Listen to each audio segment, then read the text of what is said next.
streaming. Now let me get everything else ready. We'll do it very fastly today. I do not want to spend so much time getting anything else working. I was hearing myself. I knew it.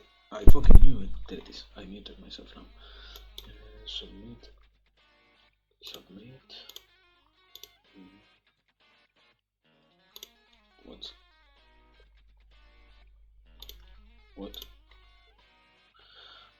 What is happening here? My PC is... I think my PC is dying. I think my PC is kind of dying. I do not know.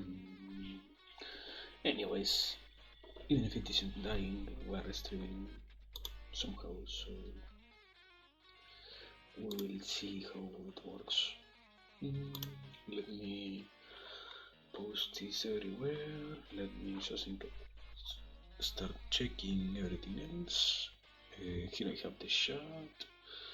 It is on Twitter. I have the book over here. Oh yeah, I need to close Discord. It is over here. Let me see. This over here. This. What is going on? Is my PC crashing? Oh yeah. I thought my PC was already going to crash. No. It is working somehow. Yes, it is. It is the talking potato. Today we are talking. Tomorrow, I don't know. But today, as Ngura said, no, as Fuwawa said, today. Also, something very weird that I have noticed. Well, yeah, there it is. I have sent this stuff everywhere. Let me close the Discord before it keeps lagging my whole PC. Let me close also this. Let me check OBS. This should be fine if I'm not wrong. I transition to here. And well, yeah, there is only one possible problem. A little bit more zoom how it looks.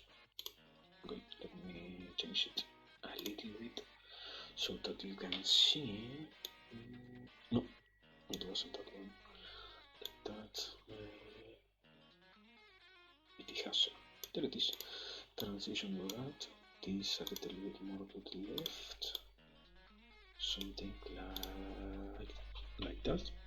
It should be fine like that, if I'm not wrong. Okay, there it is. Now,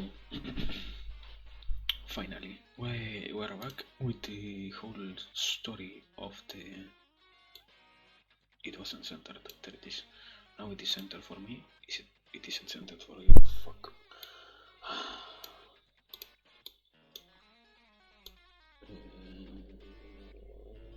Like that. Like this. My transition. There it is. It is kind of fine. It isn't completely centered for the viewers, but it is better than nothing. Anyways, now, as I was going to say, we left it on this last part of the Mahabharata. We were basically checking if I am not wrong. Oh yeah, no, it wasn't on the 43rd page. I don't know why I'm here. We were done with all of this text.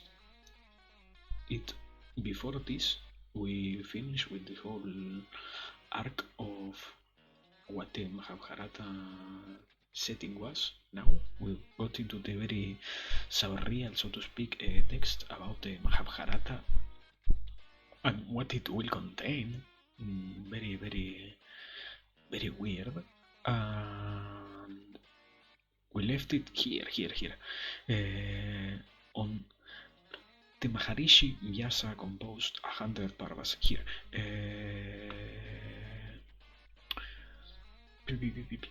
Here, literally the last things we read on stream was this, the truly amazing Bhavishya Parva with its uncanny prophecies about the future. That is the last part we had to deal with. Oh yeah, wait a second, wait a second. Give me a moment. I forgot to open the terms, the glossary of words, so that I know what I am saying after I said it. Because now I should be completely ready, if I'm not wrong. We have basically to keep going from here. From here on, we have to keep going. The Maharishi Vyasa composed 100 parvas. The above are only some of them, dividing them into 18 books. Large parvas, Urasrava, the son of Sutta, Ramahasharshana, narrated them in Naimishavana.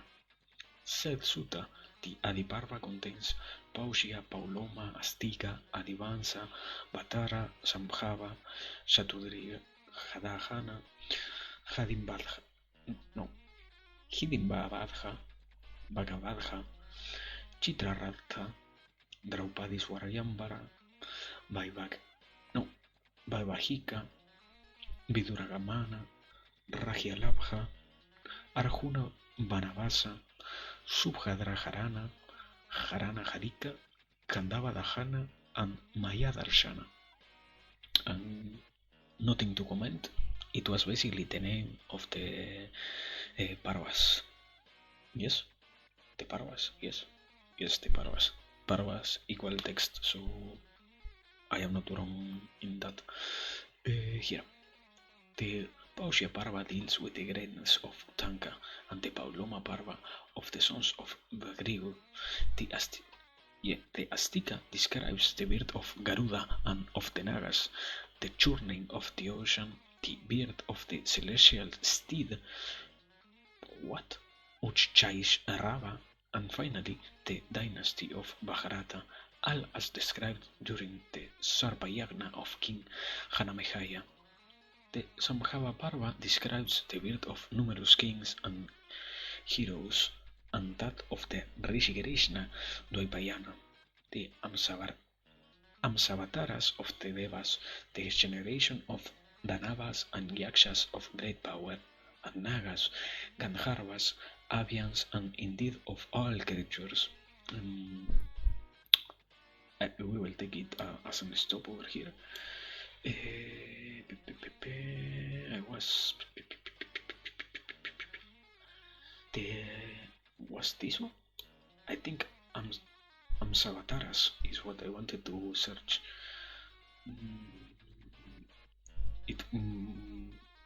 Taking into account, I might as well try to search. No, I understand that Samhava is the name, so I won't search specifically for that, but just in case, I will search Rishi Krishna, Amsavataras, Danavas, Yakshas, Nagas, Gandharvas. No. Okay.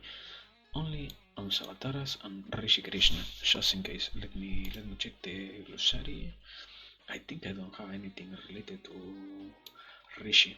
I know that Rishi is kind of a term used in the Hinduistic religions as somebody who is very, very not educated, but like knowledgeable about the topic at hand. So at least that I can understand. But anyways, just in case, we will search for that word. Rishi in the meaning. Rishi, my brother. No, Rishi. There it is. Hindu, not Hindi. Hindu. Accomplished and enlightened person. Yes, I knew it. Well, in reality, it wasn't what I really, what I was really looking for. And Rishi equals accomplish slash enlightened person. Yes, that is one thing. Now the next topic topic. No, not topic. Next thing that I have. Amsavataras. Amsavataras. Amsavataras. Let me. Amsavataras. Hindu meaning. Amsavatara. Amsavatara. Amshavatara. Is a descent or incarnation of an emanation from the divine essence.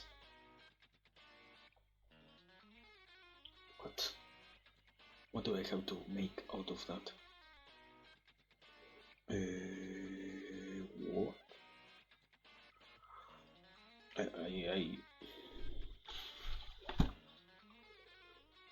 I guess it is kind of as in Avatar in general, like the Avatar is a manifestation of the spirit. In this case, divine spirit or divine essence. Who is Amsavatar? Amsavataras, okay. Amsavataras equals a descent or incarnation of an emanation from the divine essence. Okay. Nagas and Harvas. Well, not that I am searching for them, so I might as well, just in case, look if Gandharva isn't anything that I am missing or that I am not really understanding what it might be. What? Okay. It is kind of a type of musician, so to speak, but a religious one kind. A musician, but a musician deity, so to speak. A musician.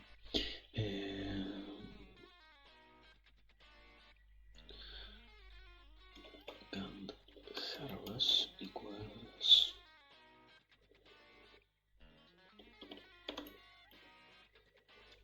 celestial musician. Gandharva, yeah. Naga, yeah. Avian, no, well, I don't need to search for Avian. Rishi Krishna. Krishna, the word Krishna, I forgot to search. Fuck. Krishna's. Oh, okay. It kind of takes a different sense when you understand what the fuck you're looking at.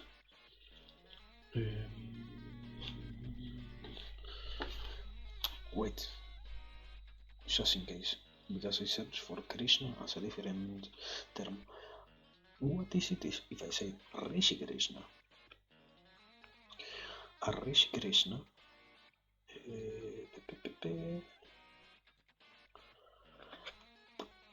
Krishna. No, well, I will have to guess that in this case, yeah, there is no direct translation of Rishi Krishna. So Rishi is someone who is enlightened, and Krishna is also, in this case, someone who is enlightened in the art of being compassionate. Okay,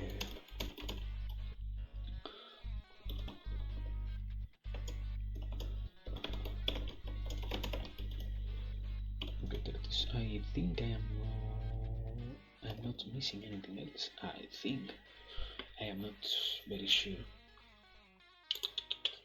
Well, as I said before, I know what the fuck is an alien.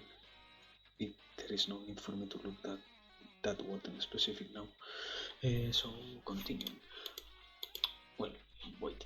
The Samhava Parva describes the birth of numerous kings and heroes, and that of the enlightened, compassionate Dwapayana, the Amsavataras of the Devas, the reincarnations of the Devas, the generation of Danavas and Yakshas of great power, and Nagas, Gandharvas, Avians, and indeed of all creatures.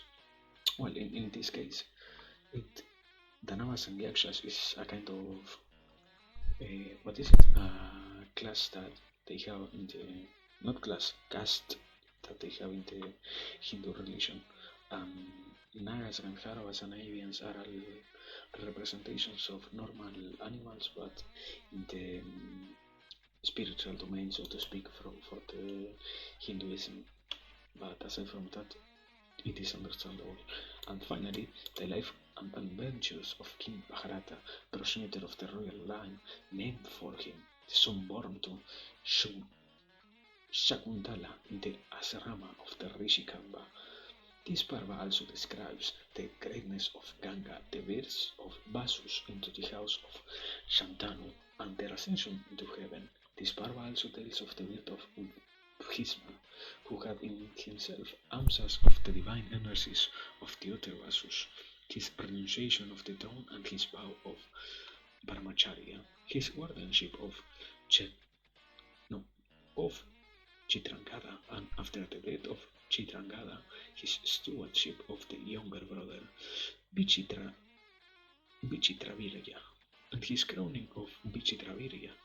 This parva tells of the birth of Dharma among men because of the curse of Animantvyaya. No, wait, what? This parva tells of the birth of Dharma among men because of the curse of Animantvyaya. Okay. Of the births of Dhritarashtra and Pandu through the seed of Vyasa and the birth of the Pandavas. Here we have, let me go a little bit down here. Haturiha Parva describes Duryodhana's plot to send the sons of Pandu to Varanavata and the evil intentions of the sons of Dhritarashtra towards the Pandavas. We shall hear the advice that Vidura, their well-wisher, gave Yudhishthira as the Pandavas left for Varanavata in the what the fuck in the what in the Hasa.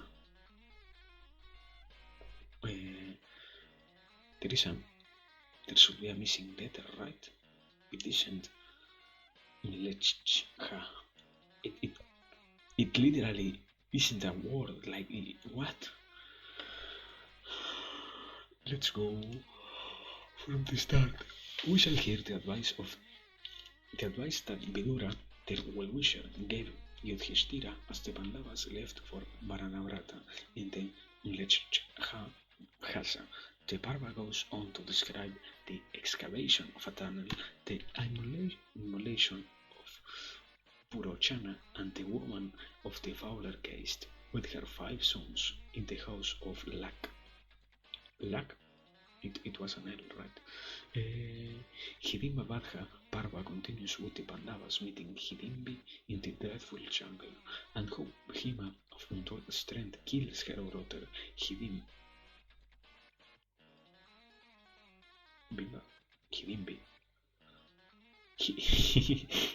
Hidimbi and Hidimba. Okay, I guess. And how? Wait.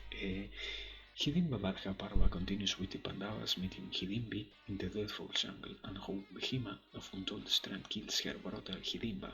The birth of Gatotkacha follows the meeting of the Pandavas with Vyasa, who sends them to the town called Ekachakra to live disguised as Brahmanas themselves in the house of Brahmana. Bhagavadha Parva tells of the slaying of the Ashura Baka and of the amathement of the people at the sight of his corpse, the tale of the extraordinary births of Krishna and what and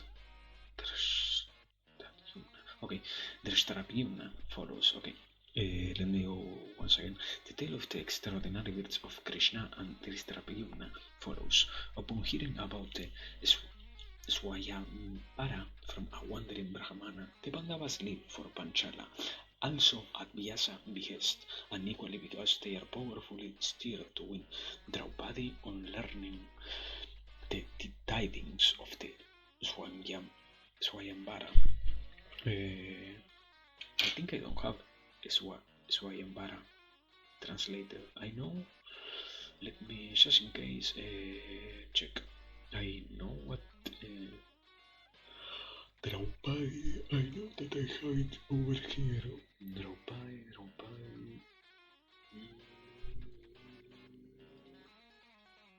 I'm going crazy. I really do not have Draupadi. Why do I not have Draupadi? And my mind tells me that I kind of know what it should mean. Okay, let me search for it then.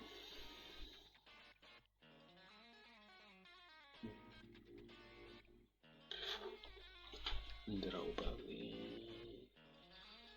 Oh, no, wait. Draupadi, Hindu meaning, yes. The word Draupadi, daughter of Draupada, is a patronymic derived from the word Draupada, which means pillar. Yeah, oh, yes, Draupadi was the name of the girl in this case. So yeah, I guess I should write it down just in case as I just did right now, confuse who is Draupadi equals the daughter of whom? Of Draupada. Of Draupada. The daughter of Draupada, yes. The other word was Swayambara.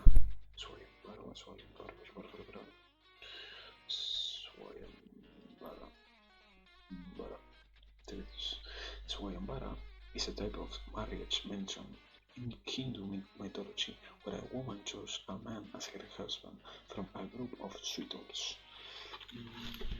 Okay. Wait, what? Wasn't Hinduism a kind of a patriarchal religion? How is it that a woman has the capacity of choosing her spouse? What? A lot. That is a big revelation. Swayambara equals we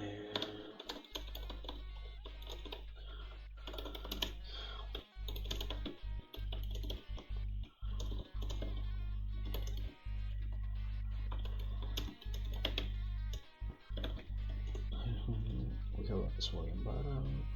Now I think I don't need any other word. Pandavas, Panchala, Vyasa, Vihest, Draupadi, Swayambara, Bhagavadha, Ashura. Oh, well, in this case, just in the possibility of not having it, Ashura. Ashuras.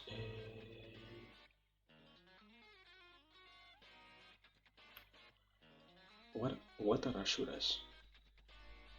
Power-seeking demons related to the more benevolent devas.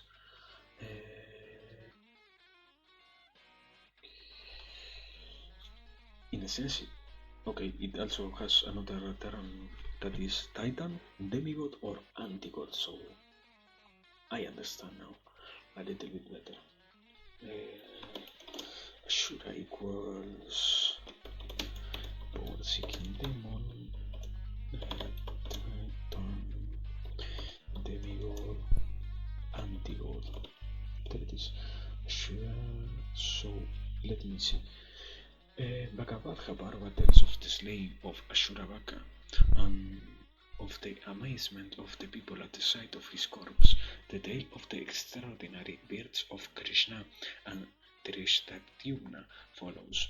Upon hearing about the Swayambara from a wandering Brahmana, the Pandavas leave for Panchala, also at Vyasa behest, and equally because they are powerfully steered to win Draupadi on learning the tidings of the Swayambara. Panchala was if I am not wrong, Panchala was something like divine knowledge. I'm pretty sure I have that word. Pancha, Pancha Mahahuta, no, Panchala, Panchala. Damn it that I have it. Why do I have words not translated? Why do I have only one show? Okay, let me do it this way. No, edition, search,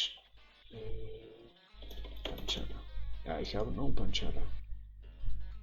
Panchala. I have no Panchala. Yes.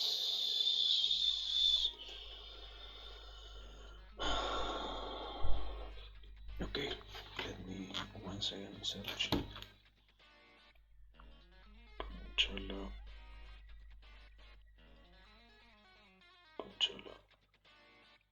Panchala was an ancient kingdom of northern India. Okay, Panchala is a place. Okay.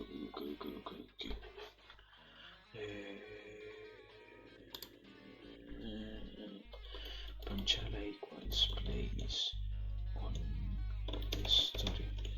In this case, Panchala equals relevant place because it has been mentioned a lot. So there it is. Still to win Draupadi and learning the tidings of the Swayambara. Still to win the love of Draupadi on learning the tidings of the marriage ritual, so to speak. Next, stop.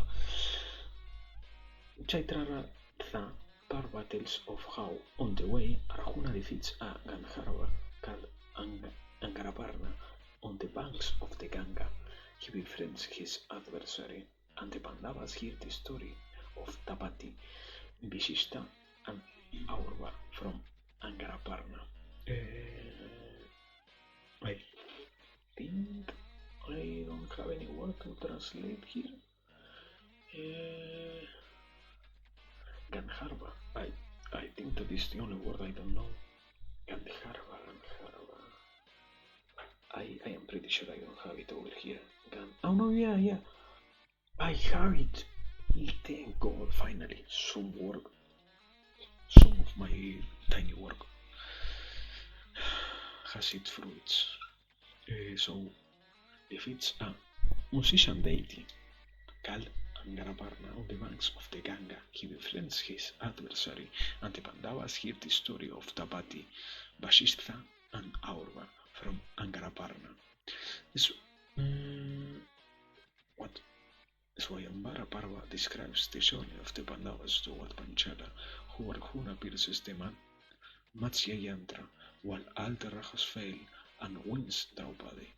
In the battle that follows, Salyakarna and all the other grown kings interrupted by...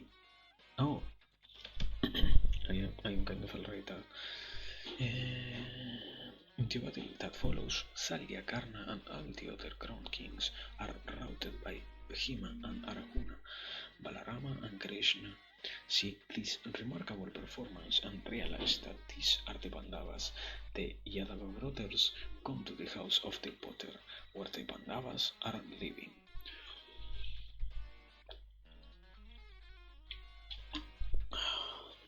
Let me take a sip. Vaibhashika Parva tells how Drupada is horrified to hear that Draupadi will marry 5 husbands. Consequently, Vyasa tells the wonderful story of the 5 Indras, the extraordinary wedding of Draupadi. Viduragamana Parva tells how Dhritarashtra sons send Vidura to the Pandavas as their messenger. Vidura arrives and is overwhelmed at seeing Krishna, the Pandavas in Kandavaparashtra from the Pandavas in Kandavaparashtra, from where they ruled over half of the Kuru kingdom. Let me... Where? Oh my god, I lost... okay, here. Rahyalavaha Parva tells of how Narada comes to Indraprastha, and at his advice, the Pandavas decide that each of them will spend a year by turns and exclusively as Draupadi's husband. Here, Narada tells the tragic tale of Sunda and Upasunda. Arjuna Vanavasa Parva tells of Arjuna's exile when he intrudes on the privacy of Yudhishthira and Draupadi, when he is forced to enter his brother's apartment to fetch his bow to rescue the cattle of a Brahmana from some thieves. Arjuna meets Ulupi, the Naga princess, on the way. Arjuna Tirthayatra, the bird of Babhuravahana. No, the bird of Babhuravahana. Arjuna delivers 5 apsaras from the curse of a rishi that turned them into ferocious crocodiles. Subhadra Harana Parva describes Arjuna's meeting with Krishna at Holy Prabhasa. Encouraged by Krishna, he abducts Subhadra in a wondrous chariot that flies over sea and land and throughout the air. At the very thought of the one that rides in it, Haranaharita Parva tells of how Arjuna lives for Indraprastha with his wife and her dowry. Subhadra conceives Abhimanyu, the prodigy. Draupadi Yakseni gives birth to her children.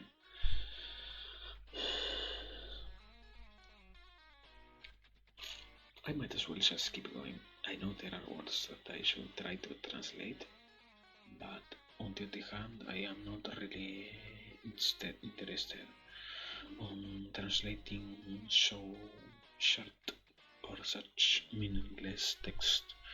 We have Kandavadaha Parva tells how Krishna and Arjuna come to the banks of the Yamuna and acquire the Sudarshana chakra and the fen bow Gandiva.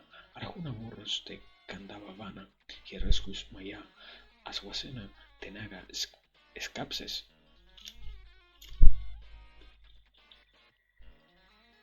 Escapes is a word. Escapes isn't a word. Oh no, I am pretty sure this is not the first typo that I find over here. I am going to go crazy at this space. Why is it that some professional guy has typos and nobody ever checked on this fucking book?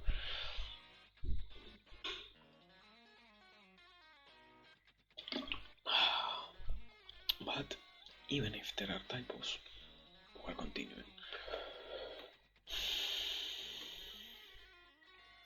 As Wasena Tenaga escapes the inferno, the Rishi Mandapala fathers a son in the womb of the bird Saringi. Vyasa divided this parva into 227 cantos containing 8,884 slokas. The second great parva is the dense Sabha parva. This parva tells of the creation of the splendid Mayasabha in Indraprastha. Narada describes the Lokapalas and the realms of heaven, which he knows well. The Pandavas prepare for the Rajasuya Yagna, the killing of Harasandha. Krishna delivers the Kshatriyas incarcerated in the mountain pass, the Digvijaya. The Kshatriyas come to the Rajasuya Yagna, bringing tribute. The death of Sisupala during the sacrifice, over the dispute about the Purodasa. Bhimasena ridicules Duryodhana in the Sabha. Duryodhana grieves and envy at seeing the grandeur of Indraprastha, at the lavishness of the Rajasuya Yagna. The preparations for the game of dice. The Willy Shakuni beats Yudhishthira at dice. Dharatirashtra releases the grief-stricken Draupadi from the bondage of servitude that Yudhishthira incurs during the gambling. She's like a skiff in a tempest. Duryodhana contrives to engage Yudhishthira in a second game of dice. Yudhishthira loses again and is exiled with his brothers. These events constitute what Maharishi Vyasa has named the Sabha Parva. This Parva is divided into 78 cantos, O noblest of Brahmanas, of 2507 slokas. The third Parva is called Aranyaka of the forest. This Parva tells of the Pandavas living for the forest. Some Brahmanas follow them at the Haumas. No, wait, what?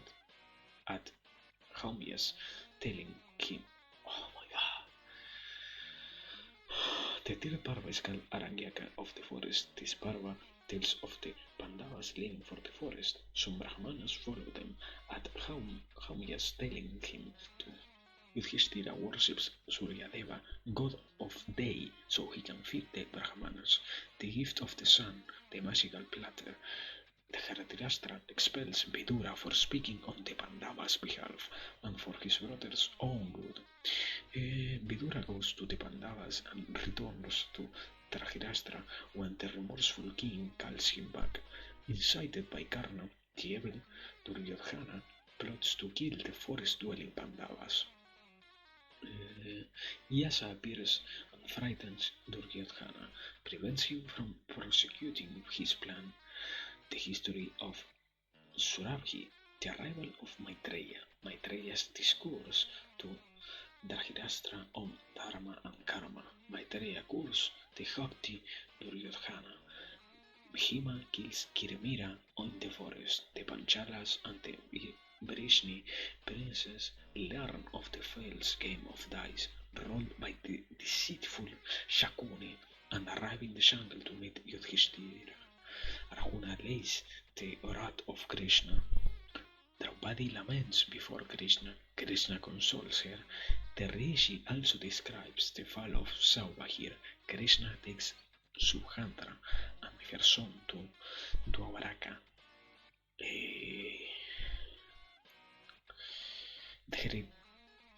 Dhritarashtra brings the son of Draupadi to Panchala. The son of Pandu enters the charm in Dvaivatavana. The exchange of words between Bhima, Yudhishthira and Draupadi. Vyasa comes to the Pandavas and endows Yudhishthira with the occult power of Pratismriti. The Pandavas repair the Kambyakavana. Mighty Arjuna goes in quest of Astras. He duels with Shiva, who comes in the guise of Akirata. Arjuna meets the Lokapalas and receives divine weapons from them. He journeys to Devaloka to receive Astras from Indra. The anxiety of the Dhritarashtra when he hears this. Yudhishthira laments to the Maharishi Brihatswa, who tells the sacred and sad story of the noble Nala and Damayanti, who is the very embodiment of patience. Yudhishthira learns the arcane secrets of dice play from Brihatswa. Rishi Lomasa arrives from Devaloka, bringing word of and from Arjuna to his noble brothers. The Pandavas journey to the various sacred tirthas across Bharatavarsha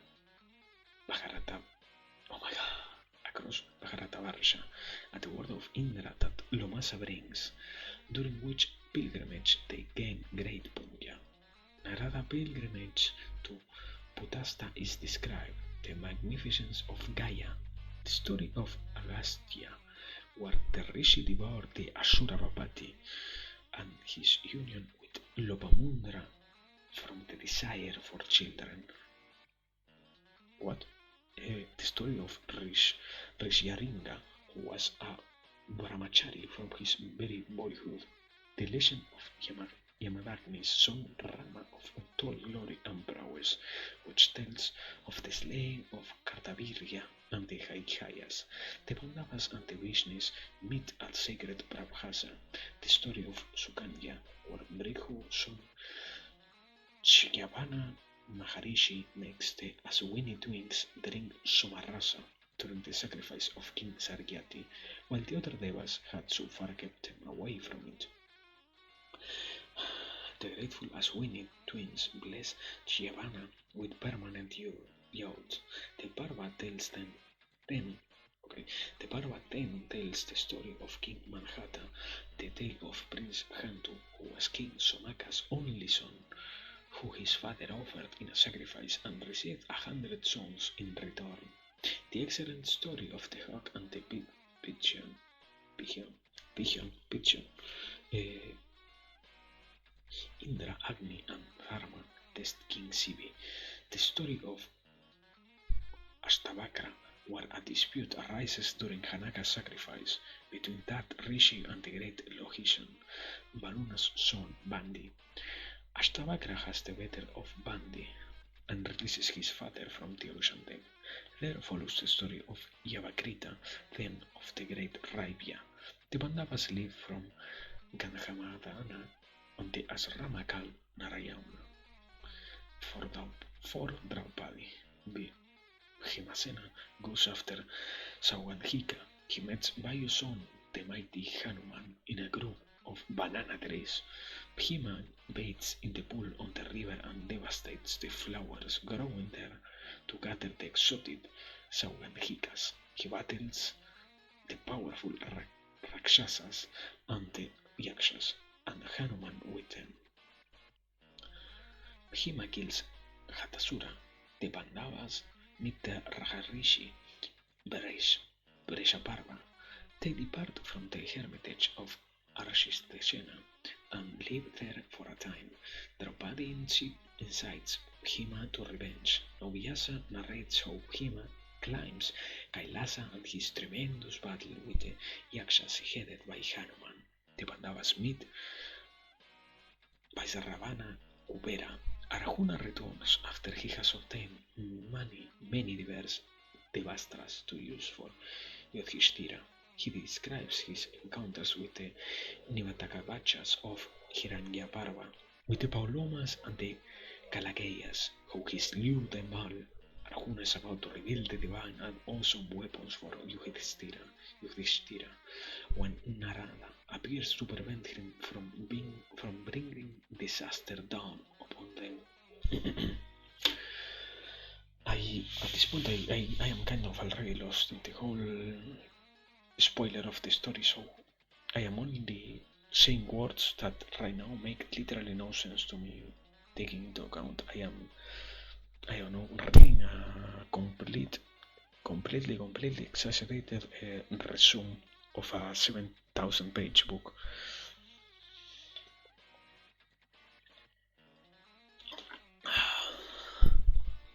As I was saying, the Pandavas come down from Gandhamahadana. Okay, the Pandavas come down from Gandhamahadana. A python big as a mountain seizes Bhima in the jungle. Yudhishthira answers the great snake's questions to secure his brother's release. The Pandavas return to the Kamyakava Vana. Krishna returns to meet the sons of Pandu. Markandeya arrives there and regales them with many legends. The story of Prithu, son of Vena, the stories of Saraswati and the Rishi Tarkya, the legend of Matsya, other ancient tales Markandeya tells, those of Indradyumna and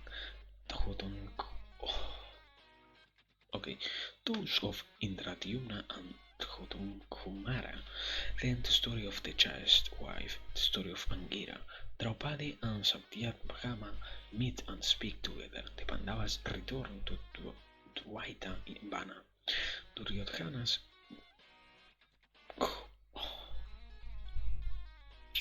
I hate these words. Duryodhana's Hos, I guess, Hoshayastra to gloat over the Pandavas' plight. He is captured by the Gandharva and rescued by Arjuna. A terrible humiliation. Yudhishthira dream of the deer. The Pandavas return to the Kamyaka Vana. The long story of Brihadraunika, the story of Durvasa. Then Hayadratha abducts Draupadi from the asrama. Bhima, swift as the wind, chases Hayadratha catches him and shames him dreadfully by shaving half of his hair and mustache. Now follows the long story of Rama, during which that immaculate prince kills Ravana. The story of Savitri appears here. Then Indra takes Karna's golden kundala from him and compensates Karna with an inexorable Shakti, which, however, can be used only against one enemy, whom it will certainly kill.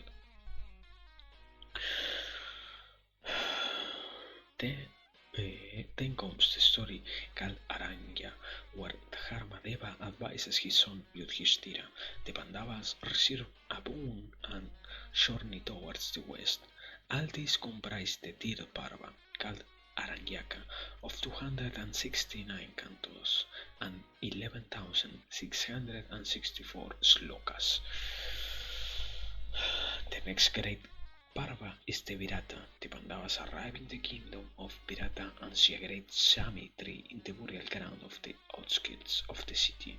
They hide their weapons in this tree, then enter the city in disguise. In Virata, Bhima kills the vile Kichaka, who, mad with dust, tries to molest Draupadi.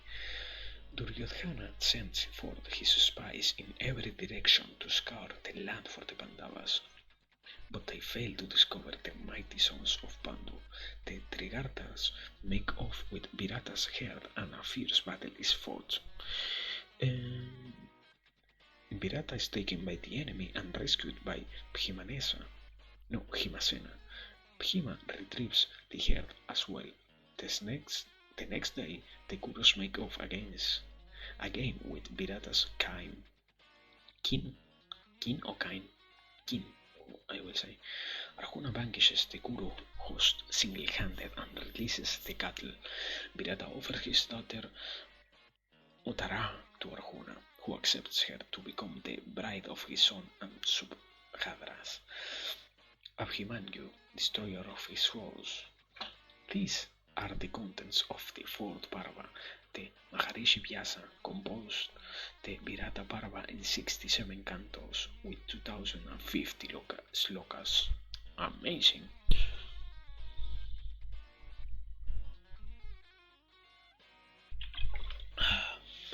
Thank you, Maharishi Vyasa. Now, listen now to the outline of the fifth Parva, which is known as Udyoga. While the Pandavas stayed at Upaplavya in the Matsya kingdom and prepared for war, Duryodhana and Arjuna both went at the same time to Dwabraka and said, "Fight on our side in the war." The Mahatman Krishna replied, choose between me, and I will carry no weapon nor strike a single blow during the war, and one whole Akshauhini of my troops. Which of these shall I give to which of you? The foolish Duryodhana asked for the troops, while Arjuna eagerly accepted Shast Krishna as a counselor who would not fight. We will see how, when the king of Madra rode to join the Pandavas, Duryodhana cunningly entertained him on his way with lavish hospitality and gifts, never revealing himself until he asked for a boon, which was that Salya would fight for him. Having given his word, Salya cannot refuse, but he goes to the Pandavas and comforts them by recounting the tale of how Indra triumphed over Vritrasura. The Pandavas send a Purohita to the Kauravas. Mighty Dhritarashtra listens to the message of the priest and to the story of Indra's victory and sends Sanjaya to the Pandavas suing for peace. Suing as in sweet. What? Suing. What? Anyways, we shall see the terrible insomnia and anxiety that ravages Dhritarashtra when he hears about the army that the sons of Pandu have collected and about their allies, Krishna and the others. Now Vidura expounds Dharma to his brother. Sanatsuhata appears and discourses on the Atman and Dharma for the benefit of the terrified and grieving sovereign. The next morning, Sanjaya speaks in the court of the king about Arjuna and Krishna being Naranarayana. Moved by compassion, Krishna, the illustrious one, comes himself to Hastinapura to sue for peace. Duryodhana dismisses the embassy of Krishna. The story of Dambodhava is related, as well as that of the noble Mathuli's search for a husband for his daughter. Then the story of the Maharishi Galava, the story of the training and discipline of the son of Vidula. Then, before the assembled kings, Krishna learns that Duryodhana and Karna are plotting to take him hostage and reveal his cosmic powers of yoga. While living in Hastinapura, Krishna takes Karna apart in his chariot and, telling him who Karna truly is, asks him to join the Pandavas, who are his brothers. Karna refuses the offer out of pride and loyalty to Duryodhana. Krishna, scourge of the evil, returns to Upaplavya and tells the Pandavas everything that happened in Hastinapura. Then the Pandavas, having heard all and having deliberated and discussed the matter deeply, begin to prepare in earnest for war. From Hastinapura, for battle, foot soldiers, horses, charioteers, and elephants set forth. The legions of both sides are described. On the day before the commencement of the battle, Duryodhana sends Uluka as his messenger for the Pandavas. The charioteers, Gadhikas of different classes, are described. The story of Amba is told. All this comprises the fifth Parva, Udyoga, at the Mahabharata, full of events relating to both peace and war. O Munis, the great Vyasa composed 186 cantos in this Parva, with 6,698 slokas. That is a fucking lot. How much have we already gone? It isn't even an hour. It really is amazing. Give me a second because I need to check something. Okay. It is fine. Somehow the internet hasn't gone almost down. Almost nothing throughout this whole process. So let me come back to here.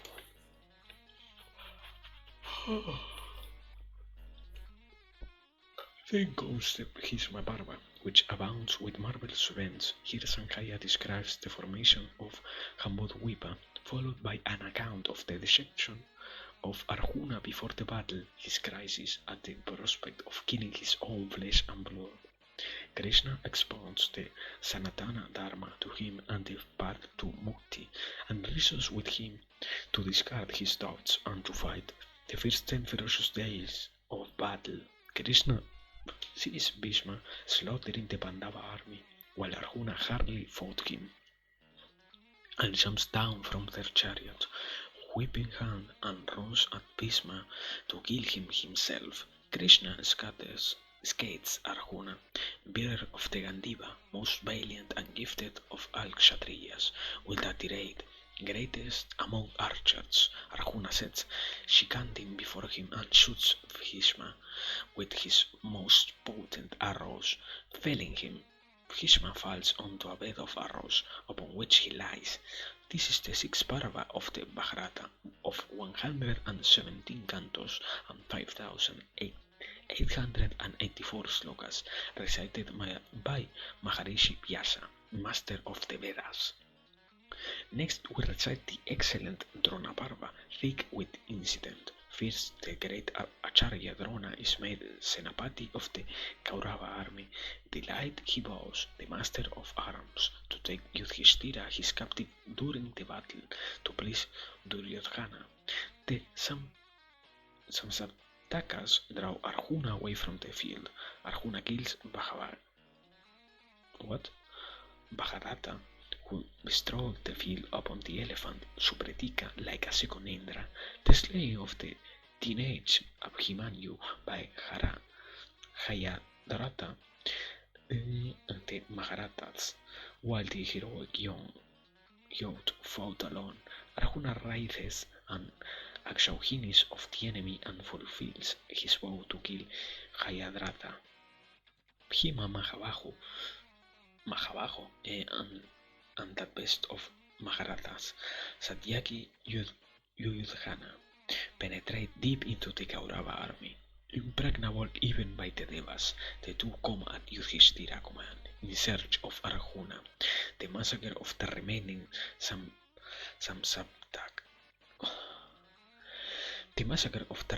Samsaptakas, the Drona Parva tells of the death of Alambusha, of Srutayus, of Halasandha, of Shomandata, of Virata, of the Maharata Draupada, of Gatotkacha, and countless others. In this Parva, stirred beyond Gison by the death of his father, Aswadhama loses the dreadful Narayanastra. The glory of Rudra is told and the burning of the Tripura described. Vyasa arrives and sings the glory of Krishna and Arjuna. This is the seventh Parva of the Mahabharata, in which all the mighty Kshatriyas mentioned are slain. This Parva contains 170 cantos and 8,999 slokas, composed after much dhyana by Rishi Vyasa, son of Parasara, owner of Truyana.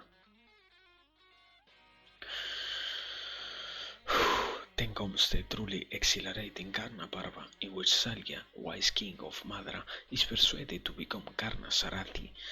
The history of the fan of the Anita Triputa is told. Karna and Salya favor each other with harsh words as they set out into battle. Salya makes the insulting comparison of the swan and the crow. The lofty Aswadhama kills the Pandya king. Dandasena dies. Darda dies. Yudhishthira duel with Karna before both armies, in which Karna shames the Pandava. Yudhishthira and Arjuna quarrel, and Krishna pacifies as an angry Arjuna. On this Parva, Bhima keeps his vow by tearing open Dushasana chest and drinking the blood from his heart. Arjuna kills the great Karna in single combat. Those that know the Mahabharata call this 8th Parva the Karna Parva. It contains 69 cantos and 4,964 slokas. Next, the wondrous Salya Parva. After all the Maharathas are dead, the king of Madra becomes Senapati of the Kaurava army. One after another, the duels of the remaining Rathikas are described. Yudhishthira, the Dharmaputra, kills the great Salya. Sahadeva kills Shakuni, when a mere smattering of troops remain alive after the great slaughtering.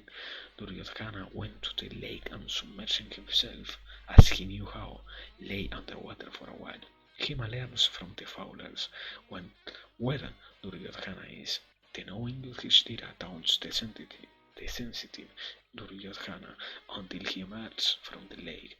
Duryodhana and Bhima fight the Gadayudha, a maze battle, during which Balarama arrives at Samanata Panchaka.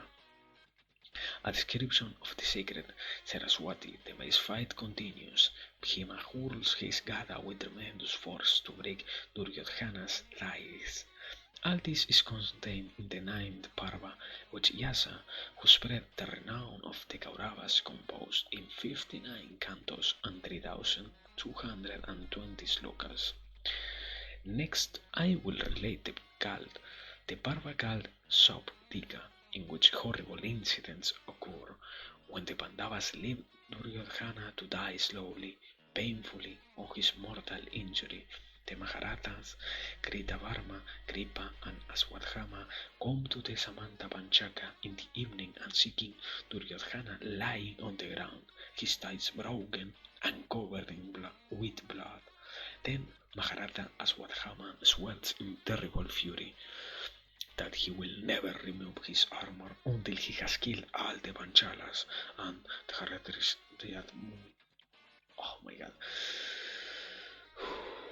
Then Maharata Aswadhama swears in terrible fury that he will never remove his armor until he has killed all the Panchalas and Haristadyumna and the Pandavas and all their allies. The three warriors leave Duryodhana and enter the great forest just as the sun sets.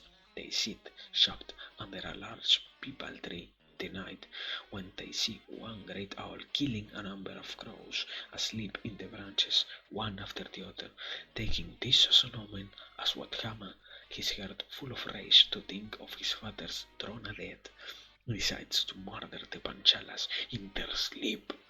Arriving at the gates of the enemy camp, he sees there a Rakshasa of frightful countenance, the demon's head in the very sky, guarding the entrance. The Rakshasa is proof against all the Astras of Drona's son, who then quickly worship three-eyed Rudra, and then with Kritavarma and Kripa he kills all the sons of Draupadi, all the Panchalas with Dhritarashtra and the rest of the kinsmen, all of whom slept unsuspectingly in the night, since the war was over.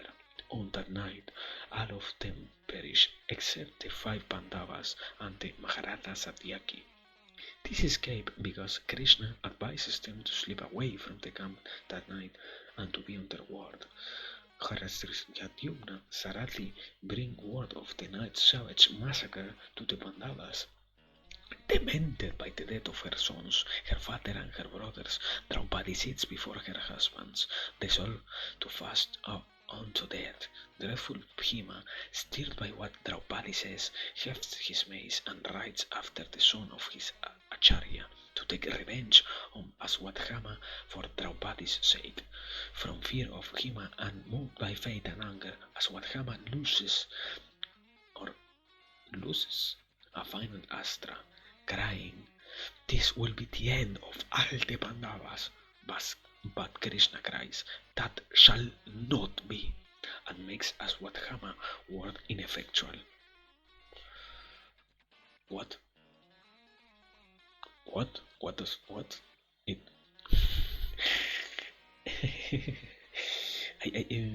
What? What did I just hear? Just by saying one thing, he cancelled the other thing. Like, oh yeah, this will happen. No, this will not, and it doesn't happen. Or like, he made it with actions not happen.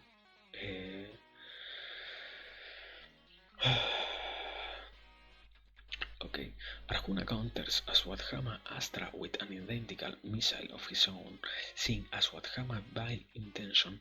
Dvaipayana and Krishna curse him, and he curses them back. The Pandavas take the jewel that grew in Mahabharata Aswadhama's head, and are delighted, boasting of their triumph. They come back to the field and give it to Draupadi to assuage her grief. This is the 10th Parva, called Sauktika, which Maharishi Vyasa, peerless Pauranika of revelations, composed in 18 cantons and 870 slokas. In fact, in this Parva he has combined 2 Parvas, Sauktika and Aishika. Amazing. Thank you, Maharishi Vyasa.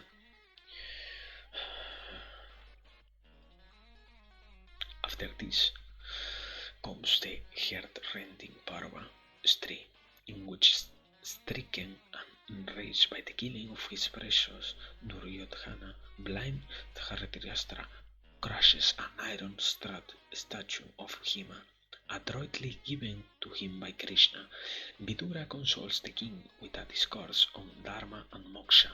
Sad Dhritarashtra and the women of his house make their way to the tragic field of Kurukshetra. The wives of the dead Kshatriyas lament.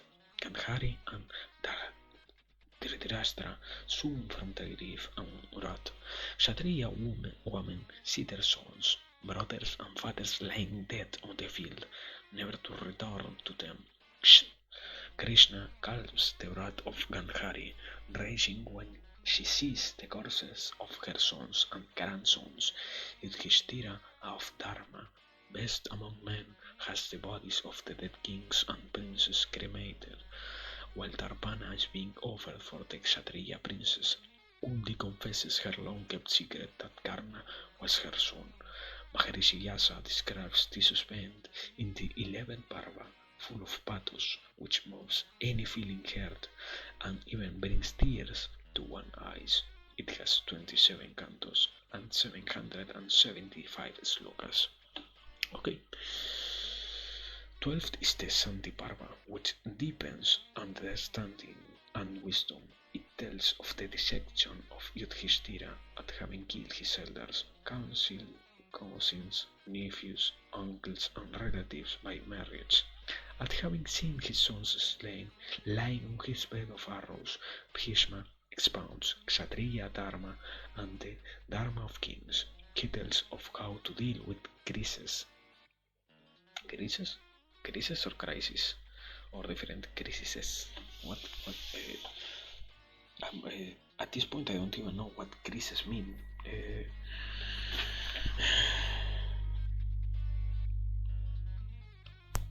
Okay, crisis. No. Let me just in case check. At this point, I am already not even knowing crisis. No, I am. Yeah, with the different crises of life. Crisis. Okay. First time that I see this word here, but okay. Anyways. How to deal with crisis in detail, discussing occasion and cause. Understanding these discourses can lead one to true jnana. The mysteries of moksha are delved into an expatiation upon and expatiation. What is expatiation? Anyways, this 12th parva is the favorite parva of wise men. It has 339 cantos and 14,732 slokas. Next comes the fine and exalted Anusasana Parva. It describes how Yudhishthira, king of the Kurus, finds peace of mind and reconciliation upon hearing Bhishma, the son of Ganga's exposition on Dharma. This Parva deals in detail with the goals of Dharma and Artha. It deals with dana, charity, and its merits. It defines the qualities required to give charity and the laws pertaining to the giving and receiving of gifts. This parva also describes the rituals of individual dharma, the codes of conduct, and the unequal punya of truth. This parva dwells on the great merit of brahmanas and sacred cows, and unravels the mysteries of dharma with relation to time and place. All this is enshrined in the excellent Parva Anusasana of numerous tales and events. It goes on to narrate Bhishma ascension into Swarga. This 13th Parva, which lays down in detail the Dharma for men, has 146 cantos and 8,000 slokas. Such a perfect number. Wow. I guess so. I guess it is one of the few perfect. Anyways, such a round number. But well, the 14th Parva is Aswamedhika. We will tell the fine tale of Sambarta and Maruta, then describe the unearthing of the golden treasure trove, the birth of Parikshit follows, and how Krishna revives the stillborn infant after Aswadhama's astra had killed him in his mother's womb. Arjuna, the son of Pandu, follows the sacrificial horse across Bharatavarasha and gives battle to the Kshatriyas who dared seize the animal. We shall describe the duel between Arjuna and his own son Babhu Rabaha by Chitrangada, daughter of the king of Manipura. This follows the story of the mongoose during the Aswamedha Yagna. This Aswamedhika Parva contains 103 cantos and 3,320 slokas composed by the most knowing Yasha. Give me a second, I need to go to the bathroom. So far, I love how many Parvas there are. I hope we are close to finishing with the description of the Parvas themselves. I am going crazy.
left it on the 15th parva, and I was thinking the next, well, not the next, but basically the Anusasana Parva and the Santi Parva seem to be the most interesting ones, so to speak. I was already thinking, because it is weird to see that a book describes itself to be interesting somehow. There you have it. Thank you for looking, Kai and Dyke. Sorry for earlier. I didn't show it that it was a D. I don't know what was going on, that I didn't show that it was a D. But anyways, as I was saying, I find it very interesting to see that in a sense. How is it that you can call yourself or call your own book wise, in a sense? And also, I am pretty sure this isn't a description added by the own creator or the translator of the book. Rather, it was originally there, so to speak. That is the most interesting part, because how can you contain a description of your own book before anything else? That will really be an interesting thing to learn, how, without trying to break the fantasy that the book itself contains, how will it be possible to create a description for your own book before the book itself is written, so to speak? I kind of understand it from the point of view that we are kind of hearing a story be told, but at the same time it isn't completely logical to have so much detail, because, well, I mean, I kind of also understand it from the point of view that this was a story that was already told, and at the same time this is a retelling of the story for the human realm, so to speak. So it has already a kind of guide, so to speak, about what is going to be said. But at the same time, I am pretty sure there was also a part of, at the very start of the book, that said this is going to happen, not that this is happening right now, or that this already has happened. So it isn't that it's weird. I just don't completely understand it myself. But anyways, the 15th Parva is called Asrambasika. Here, the Dharatirashtra abdicates his kingdom and sets out for the forest with Gandhari and Vidura, the virtuous Kunti, who always loved and served her elders, and leaves the court of her sons to follow the old couple. This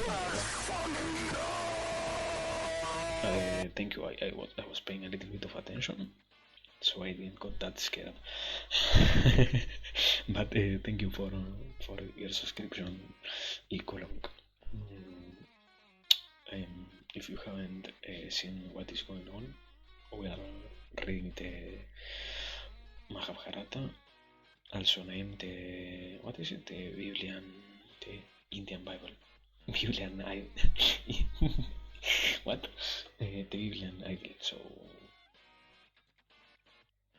what? The Indian Bible. That is what we are reading here, or something like that. I don't really know what it is at this point. It is a story. That's all I can say.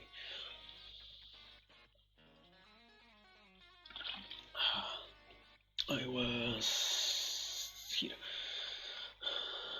This parva describes the supernatural meeting of Dharatirashtra with the spirits of his slain children, grandchildren, and other princes, returned from the other world by the power and grace of Vyasa.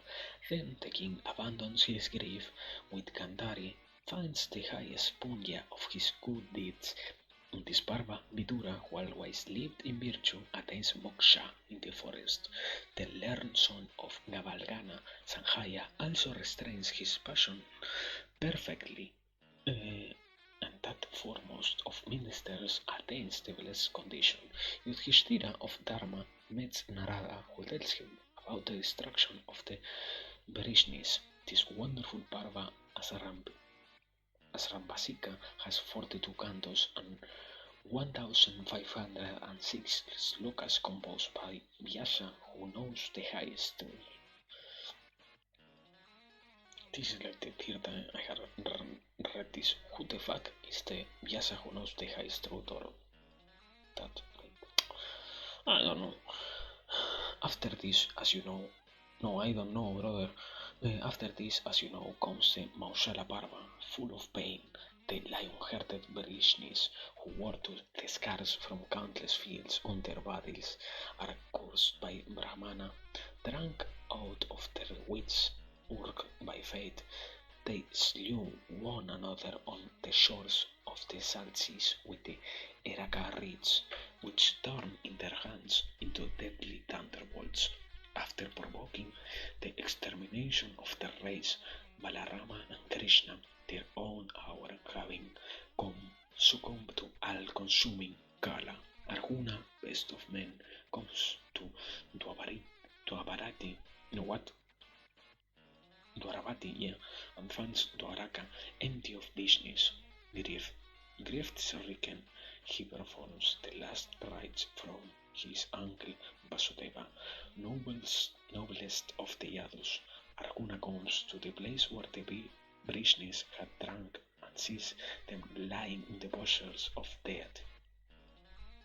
Arjuna cremates the bodies of Krishna, the lustrous, and of Balarama, as well as the other Brishnik chieftains, taking the women and children, the old and the decrepit, all that remain of the Yadu race. Arjuna journeys towards Indraprastha and meets disaster on the way in the form of murderous and rapacious highway bandits. He cannot no longer use the mighty Gandiva nor summon any Astra to defend his wards. The downcast Arjuna goes to the Rishi Vyasa and, following his advice, comes home to Yudhishthira and seeks his leave to adopt Sannyasa. This is the 16th Maushala Parva, which contains 8 cantos and 320 slokas, composed by the Munivyasa. There it is, Munivyasa, that is the guy who knows the supreme truth. Mahabharata is next, the 17th Parva. Here, those greatest of men, the Pandavas, relinquish their kingdom and, taking Draupadi with them, set out on their final journey, Mahabharastana. They arrive on the shore of the Sea of Red Water and meet Agni Deva. Agni tells Arjuna to worship him and to return the unearthly bow Gandiva to the fire god, which Arjuna does. In this Parva, the Pandavas embark on their last journey up the great mountain. One by one, his brothers and his wife fall to their deaths, leaving Yudhishthira to climb on alone, never once looking back for them. This 17th Parva Mahabharata Nika has 3 cantos and 320 slokas, composed by Vyasa, knower of the truth.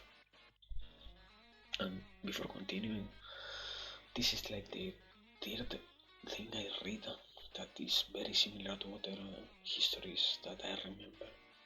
Like in this case, it really feels similar in a sense to. I don't want to be basic, but there is kind of a resemblance about what I am saying right now and the God of War start.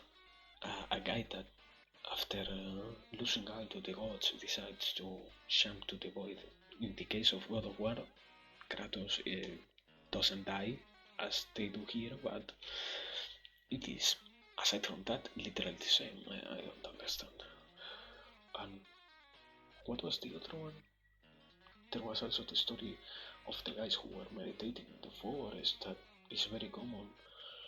That one, for example, is very common in a lot of places, and it's also something that can be even found in nowadays, kind of Buddhist and all of that.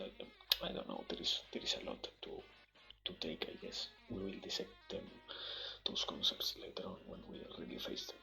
Now we are only reading the resume of the Parvas.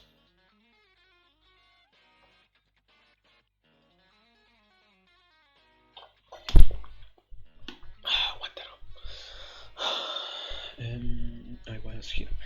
The 18th Parva is the exceptional Swarga in which celestial events are described, happenings in Devaloka, seeing the heavenly Vimana come to fetch him bodily to Swarga. Yudhishthira is full of pity for the brown dog that accompanied him throughout his journey from the gates of Hastinapura. He refuses to ascend in the Vimana without his companion. Dharmadeva sets aside his canine form and reveals himself to his son of perfect virtue. Yudhishthira comes into Swarga and experiences a taste of hell. A celestial servitor takes him through an illusory Naraka, where Yudhishthira, soul of righteousness, hears the heart-rending lamentations of his brothers and Draupadi, who appear to be dwelling in that realm. Being tormented by Yama, Dharma, and Indra show Yudhishthira the son of sinners. Then Yudhishthira abandons his body by bathing in the Ganga as she flows through Swarga and attains the heaven that his Dharma deserves, where he lives.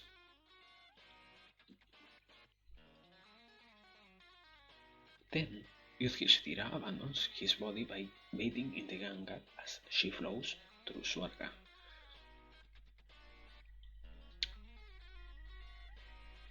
Yudhishthira abandons his body by bathing in the Ganga as she flows through Swarga. What?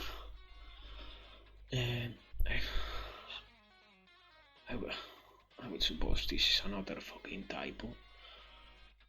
Yes, yeah, there were a lot of mentions of him being a male, so I guess there are typos like that. Whatever. Then Yudhishthira abandons his body by bathing in the Ganga as she flows through Swarga and attains the heaven that his Dharma deserves, where he lives in joy, honored by Indra and the other Devas. This is the 18th Parva as taught by the Illuminer Vyasa. It contains 209 slokas. Such in brief are the contents of the 18th Parva. The appendix Kila contains the Harivamsa and the Bhavishya. The Harivamsa contains 12,000 holy slokas. These are the contents of the canto called Parva Samgraha. Sauti continues. 18 Akshauhinis of warriors came together for battle. The dreadful war lasts for 18 days. He that knows the 4 Vedas with all the Angas and Upanishads but does not know the Itihasa cannot be regarded as having wisdom. Wait. Do I have to read the Upanishads before continuing with this one? I have the PDF here. Let me check how much will I have to drift my content before being able to continue. If it is a reality that I need to before continuing, 112 Upanishads, just in case. Transition to here. Open. English translation. Yes. It has 1,265 pages. Do I have to read them all? Do I have to go through the Upanishads before continuing with the Mahabharata? Or is there a possibility that the Upanishads mentioned here are different from what I was?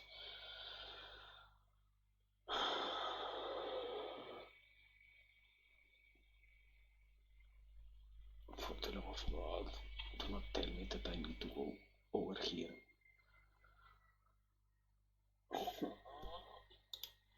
You know what, I want to read that right now.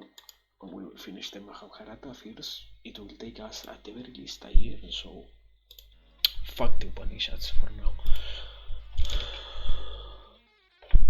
He that knows the four Vedas with all the Angas and Upanishads, but does not know the Itihasa, cannot be regarded as having wisdom. Vyasa, of fathomless intellect, has called the Mahabharata a treatise on Artha, Dharma, and Kama. Karma? Karma. Kama. Why are there more and more fucking typos all over the place? What is going on? Those who have listened to his awesome lesson can never bear to listen to others, even as they who have heard the sweet song of the male kokila cannot stand the raucous cawing of the crow. As the universe is formed from the Panchamahabhutas, the inspiration of every poet is derived from this wonderful Bharata. O Brahmanas, as the four kinds of creatures depend on space to exist, the Puranas depend on this Itihasa. As the senses depend on the modes of the mind for their functioning, so does all karma and dharma depend upon this treatise. There is not a story in the world, but it depends on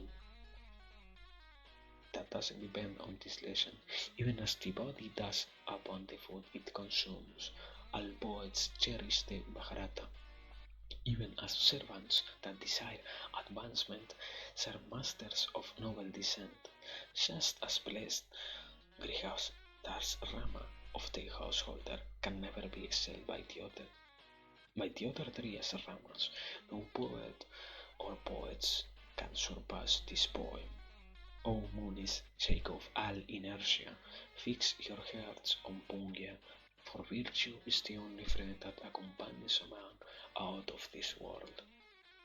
The most intelligent man can never really possess wealth or wife, not by cherishing them to distraction. They are fleeting.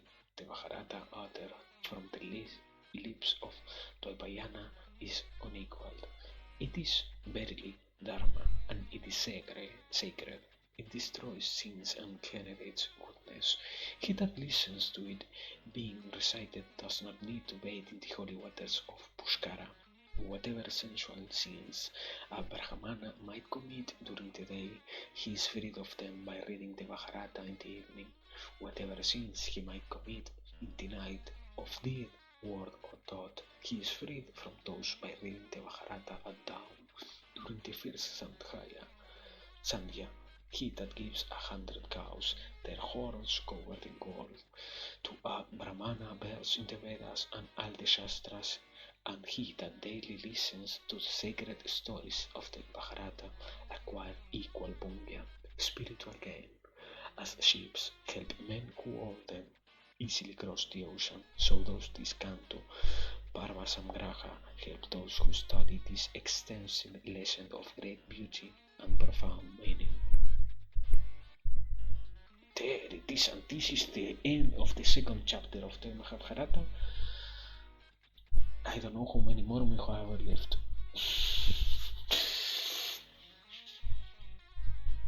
Third canto, or canto 3, Pausia Parva. Let's go. Sutta said once, Hanamehaya, the son of Parikshit, Parikshit, I will say Parikshit, I don't like to say shit, Parikshit, okay, once again, Sutta said once, Hanamehaya, the son of Parikshit, and his brothers conducted a great and extended yagna on Kurukshetra. His three brothers were Srutasena, Ugrasena, and Bhimasena, and as they sat at the sacrifice, a whelp of Saramar, the celestial she-dog, arrived there, beaten by her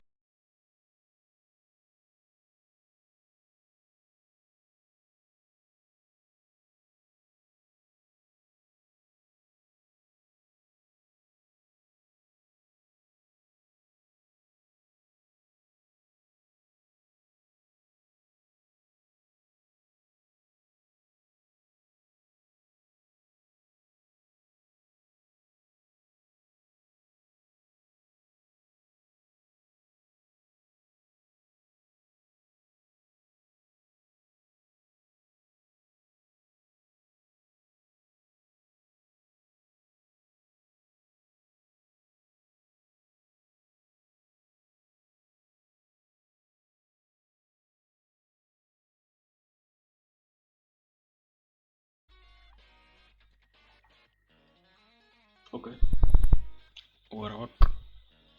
I don't know if we are continuing with the same transmission or it was long enough so that it ended up being separated. Let me check. Are we in the same session? Yeah, we are in the same session. Meanwhile, just in case, let me go to the bathroom. Just to try to avoid getting another cut in the middle of it all.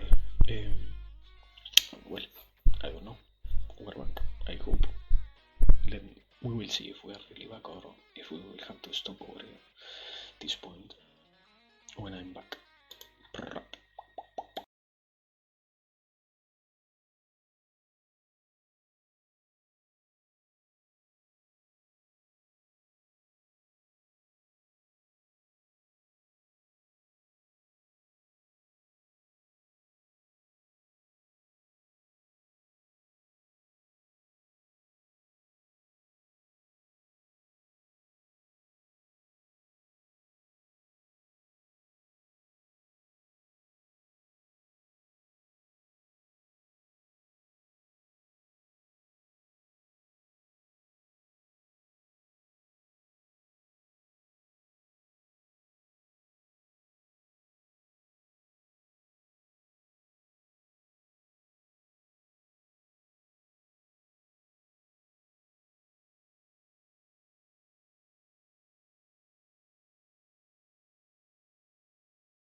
Ahora back.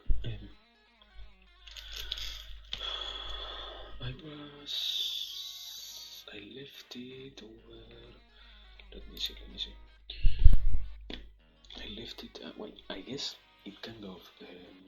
The stream went out over here on He Replied, the Brothers of Hanamehaya, right? I guess. I would guess. Wait a second. Wait. Okay. Let me check something. Let me check. This is working right. Fine. Yeah. Even Twitch says that it is working fine. So I don't know. I'm not completely sure. But anyways, we still have at the very least half an hour left of reading to do. What time is it? No. We are not doing half an hour more. We are doing 10 minutes more. So we left it on. He replied. He replied, the brothers of Hanamehaya. His mother said, you have done something wrong that you were beaten. He answered, I have done no wrong. I did not lick the sacrificial he, nor did I even look at it. Hearing this, his mother, Sarama, grew distraught and went to the place where Hanamehaya and his brothers were at their extensive sacrifice. Angrily, she cried to Hanamehaya, my son has done no wrong. He has neither looked at your sacrificial key, let alone licked it. Why then was he beaten? They did not reply, at which she said, you have beaten my son who committed no fault, and evil will come upon you when you least expect it. Hanamehaya was terribly alarmed and depressed to hear this imprecation. After he completed his yagna and returned to Hastinapura, he began to search high and low for a Purohita who could absolve his brothers and himself of their sin and turn away the curse. What the fuck is a Purohita? Let me search for that. This over here. Purohita, yeah.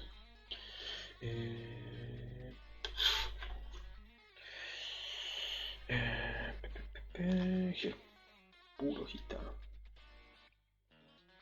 Purohita meaning. Okay, chaplain or family priest. I will place it over here next to Panchala. Purohita equals chaplain or family priest. What the fuck is a family priest? What is the difference between a family priest and another kind of priest in the Vedic priesthood? I don't know. Anyways, there it is. So they were basically looking for a priest to give them sanctification or something like that, to absolve them from their sins. So one day, Hanamehaya, while hunting in a forest that was part of his kingdom, saw the asrama of the renowned Rishi Srutasrava son. Somasrava was a most accomplished priest and sat in deep dhyana there. Wanting to make this sage his Purohita, Hanamehaya, son of Parikshit, saluted the Rishi Srutasrava and spoke to him. O owner of the great qualities, let your son be my Purohita. What? Okay. It means basically someone who becomes a priest for a whole family, but not that is someone. Okay. Purohita means someone who becomes a priest for a family, not someone who is dedicated to family matters. Okay, it makes more sense like that. Now, the words that I need to translate are Asrama. Asrama. Any of the four phases of the ideally contacted life. The Asrama. What the fuck? Ashram. Okay. Hermitage, basically. It can be said ashram or asrama. I don't know why they choose this specific translation in this case, but just in case I will add both of them to have them more clear. Asrama / ashram equals spiritual heritage. Or a monastery, what? It isn't the same. It is not even close to him the same thing. What the fuck? Okay. I will write down both just in case. Asrama, ashram, now Rishi. Wait. And I know I had to. Somasrava. No. No. Srutasrava son Somasrava. Okay. Dhyana. That is the word I needed. Deep dhyana. I guess it is something like meditation. Dhyana. Oh yeah. I have it here. Such a good guy. Searching for the correct terms to have them written down in cases like this. My life has been made easier, all thanks to myself. Aha.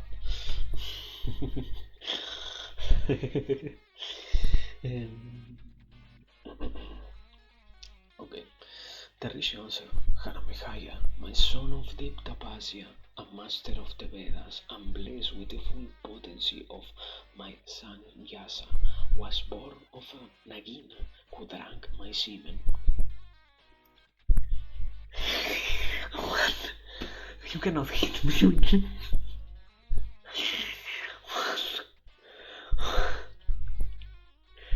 Is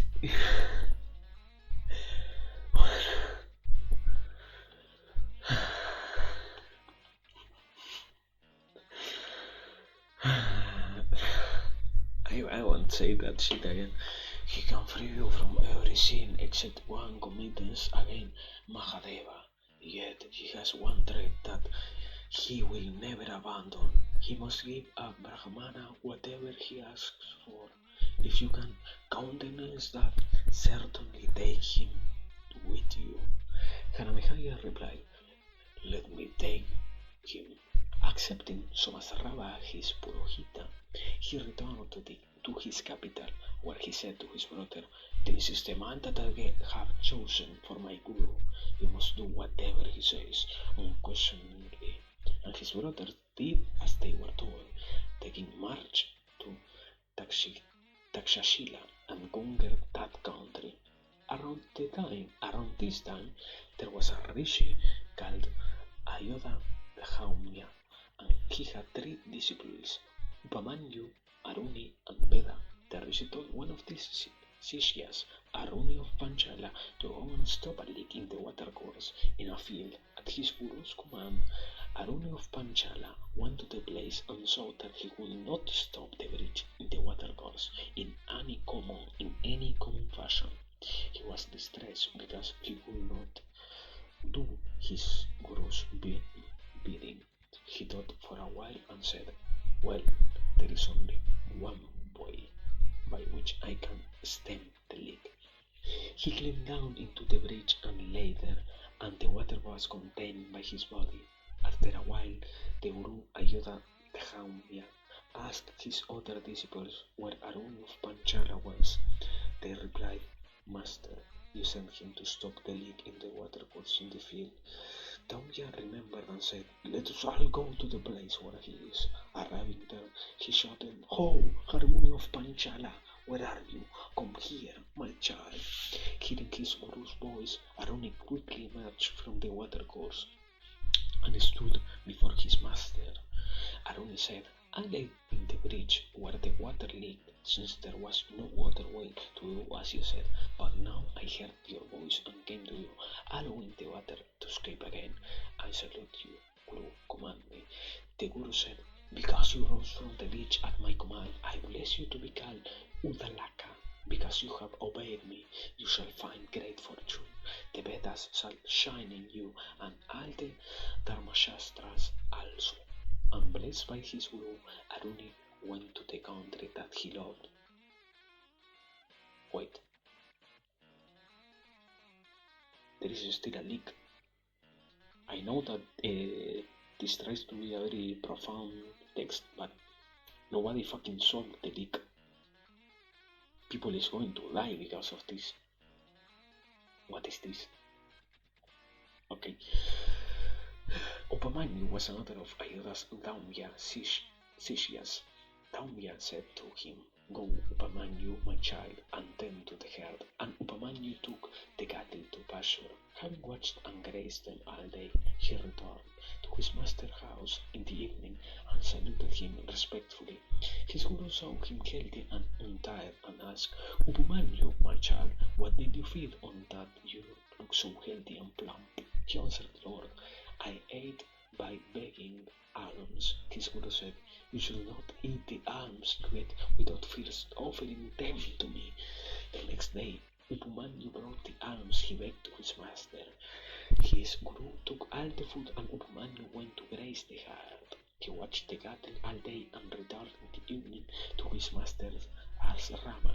He stood before his preceptor and saluted him with reverence. His guru saw that he was still in fine fettle and said, Upamanyu, my child, I took all that you begged as alms from you.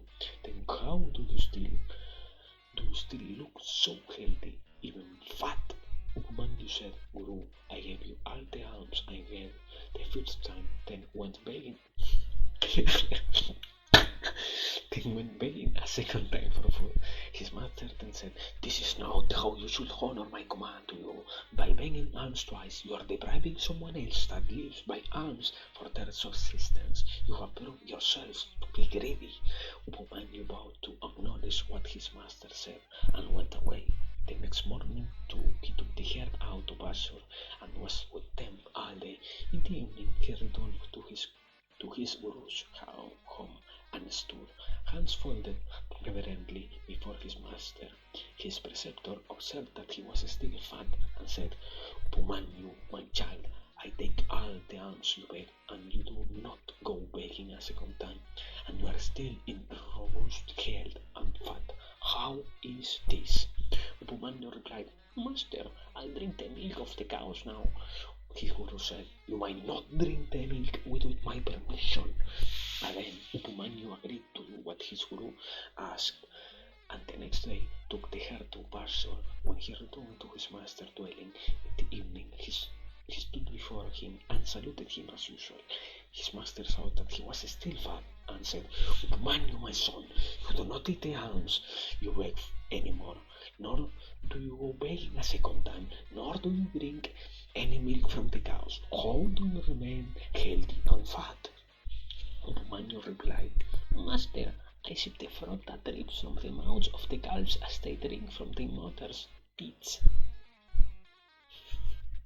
The master said, The loving calves must drip a good deal of froth for you to drink, but you are depriving the young ones of their nourishment. I forbid you to drink the froth. And Upumanyu, bowing his assent, went away. The next day he took the cows to graze. Obeying his guru, he did not feed on alms, nor drink any milk or froth, and savage by hunger in the forest. He ate the leaves of anarca, which are pungent, saline, and poisonous. He became blind. He crawled sightless on the forest floor and fell into a disused well. When he did not return to his guru's asrama by evening, when the sun sank over the western mountains, his master asked his other sishyas where Upumanyu was. They said that he had gone out with the cattle. The guru said, I have prevented him from eating anything, and he must be annoyed. Let us then go looking for him. The guru went with his sishyas and into the forest and began to shout, Oh, Upumanyu, where are you? Upumanyu heard his master's voice and answered loudly, Here I am, at the bottom of this well. His guru asked how he got there. Upumanyu replied, I ate the leaves of an arca plant and they made me blind. I could not see anything and I fell in the well. His guru then said, Give praise to the Aswin twins, who are the physicians to the Devas, and they will restore your sight. At his master's words, Upumanyu began to hint the Aswini twins in slokas from the Rig Veda. Wait, this is a fucking lot.